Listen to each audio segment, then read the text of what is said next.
Ayan katambayan, papunta na naman tayo ng Jensen City ngayon para sa ating transaction po na i-deliver ano, kahit sa probinsya tayo, kahit pa paano nakakabenta pa rin po tayo dito sa city. Dito kasi yung sentro po ng ano natin transaction, kaya kailangan talaga natin pumunta. Kulang yung ating manok na nadala katambayan, kaya dito tayo kukuha ng karagdagan po, mga Rhode Island. Pila ni kabog diri sir?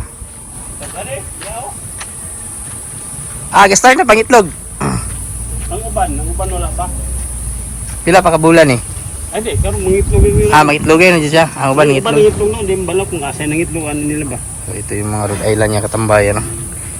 Piso yung gisugdan diri sir? Sisiw? Ano, mga Rhode Island. Gaganda. Mga pang layer, pangitlog. Naka-itlog na, naka-incubate na mo sir? Wala pa. Ay, kadaghan. Nakapapisa na ka mo? Pero itong mga datihan gitang ihom to. Yan. Mga karaan na ba? Kaya mga bago nito. Mga bago ito mga katambayan. Sulan tayo sir. Sulod na. Yung mga manok. Mga pila ni kabog diri sir? Ambot sila di kabuk ni kay. Di naman. Ano yun na bilang. Yan. Ito na lang yung natira katambayan. Dami-dami pa rin. Diyan.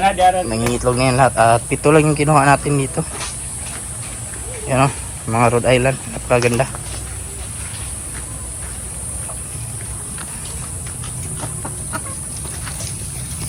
Ang ganda ng kulay. Yan guys. Karagdagan natin na dadalhin ngayon i-deliver. Dito natin kinuha kay Sir Ryan. Andito na tayo katambayan. Bali, project man ito sila. Project to ni sir sa kanyang kaibigan. Yan, palinte. Pagkikuha na lang ko na sa gansa sir. Yan. Sir, tarang gansa sir. Dako-dako po sir. Nagakasta na. Okay na siya ba yung isagol sa diretso? Okay na sir. Okay na siya. Pwede na sa buhian ng dito. Yan, tambayan. Ito na yung ating mga manok na kinuha. Mga 20 na inahin yung kinuha sa atin. RTL at saka kakaitlog pa lang po. Yan yung gansa. Maganda yung kulungan ni sir sa bahay. Hindi talaga basta-basta nababasa. Mga manok na yung ranging area niya. Napakasimple lang. Pila ka hektarya ni sir? Ay, wala na 6 kilometer na ni area. Lote lang. Okay. Ayan nga manok sir. Ito na lahat yung mga manok katambayan Maliban sa mga dineliver natin dito, meron din sila mga pila na nito sir? 30 siguro. Ayan, may mga 30 din dito katambayan. At saka gansa yung isang lalaki. Ayan na. 40 lahat. Kasama yung mga breeders dyan sa loob katambayan. Mga dati ito na manok na kinuha sa atin na mga sisiyo. Ayan, malalaki na. Nag-iitlog na din yan. At ito yung bagong deliver natin. Puro babae. Kumakain na din sila. Ayan. Ganda yung area ni sir. Meron talagang pabahay at saka bubong, hindi basta-basta mababasa. Covered, yung gilid naman hindi basta-basta maliliparan. Yan kasi yung heritage chickens na kumbaga mababa yung lipad. At ang kagandahan sa tawag nito gansa, nag-iingay po yan pag ibang tao yung papasok, gaya po natin ngayon na nag-iingay. Ayan katamayan na, si sir, bahay na sa atin. Sir July 4,000 sir. 4, 5, 6, 7, 8, 9, 10, 11, 12, 13, 14. 1, 2, 3, 4, 5. Yan, katambayan, kulang ni sir 14,500. Salamat kay sir. Pang project to ni sir dito. Ngayong araw pong ito ay obserbaran po natin yung mga experience po natin dito sa probinsya sa loob po ng 2 buwan. Nag-upisa po tayong mag-alaga dito sa Glan, Sarangani Province noong September 1 po at hanggang ngayon. At sa nakikita ko po sa pag-aalaga ng heritage chickens, sa city pa rin po ang malakas na market.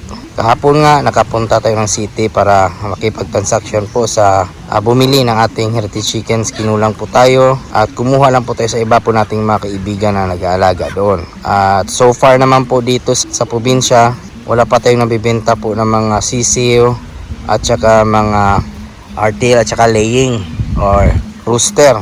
So ayan yung aking obserbasyon. Mahina po dito pero may madami pa rin tayong order sa city, kaya wala namang po problema kung from province tayo pupunta ng city. Nasa 1 oras lang naman po yung biyahe, kaya okay rin po na dito tayo nag-alaga. May mga pagkakataon nga lang na may mag-text sa atin na bibili ngayong araw, hindi natin magawa agad kasi nasa probinsya tayo, kaya nire-reschedule po natin. At ngayong linggong ito meron na naman po tayong transaction na i-deal na bibili sa atin ng mga heritage chickens, yung ating Rhode Island Red. Hinahanap pa rin po sa atin at pati yung mga decal brown po natin na talagang napakarami pong naghahanap sa atin yan. At ang problema po ay wala na rin tayong decal brown po. Sayang, hindi tayo nakapagparami ng decal brown. Hinahanap pa naman. Karaniwan kasi na kinukuha sa atin heritage chickens, isang purpose po talaga ay yung pagpupuyos ng itlog at pagpupuyos ng madaming sisiyo na hindi po natin nagawa dito sa probinsya kasi ang focus muna natin dito ay yung ating native chicken. Sa native chicken po kasi ang demand po natin yung karne, lalo na po ngayong December na talagang marami po yung bibili. Sigurado po magsusold out po yung ating mga pangkarne, lalo na meron na po tayong mga sisiyo po na tamang-tama po panghanda sa dating na Disyembre. Abot na po yan ng mga 800 to 1.2 kilos. Yan yung estimate ko po na timbang sa ating mga sisiyo po na na-produce po natin. Ang kagandahan na po kasi sa heritage chickens po ay talagang napaka-productive po sa itlog. Hindi ka po talaga malulugi kasi sa isang linggo po kaya po mag-produce ng nasa 4 to 6 eggs ang binibigay ng isang inahin. So hindi ka lugi. At kung papipisahin nyo naman po ay talagang maganda rin naman.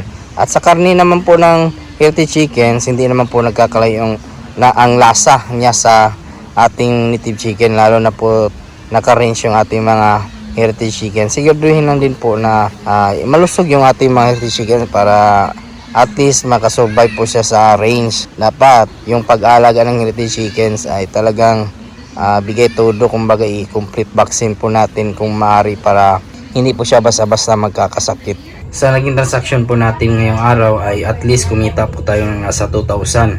Kahit pa paano okay na po yan. Kahit wala po tayong madaming heritage ay nagagawan pa rin po natin ang paraan para kumita po tayo sa pamamagitan po ng pagkuha po ng mga materials po sa ating mga kaibigan. Sa mga nanonood po pala na aking mga previous videos, mga bago po natin subscribers and viewers, welcome po sa aking channel. At kung kayo lang po ay napadaan ngayon, sana po ay consider nyo po na i-follow, i-like, subscribe. Napakaraking tulong po yan. Kung may mga katanungan naman po kayo, ilagay nyo lang po sa comment section at ating sasagutin. At huwag kalimutan i-click yung notification bell para sa mga susunod na videos. Bago muna tayo magpaalam, shoutout muna natin yung ating mga kaibigan dyan na si Rio J. Habian at Alvin Lubigan. At sa mga nanood po dyan yung shoutout po sa inyo lahat. Sa mga hindi ko naman po na shoutout ko lang kayo sa susunod. Maraming salamat. God bless at ingat po kayo palagi. Bye bye.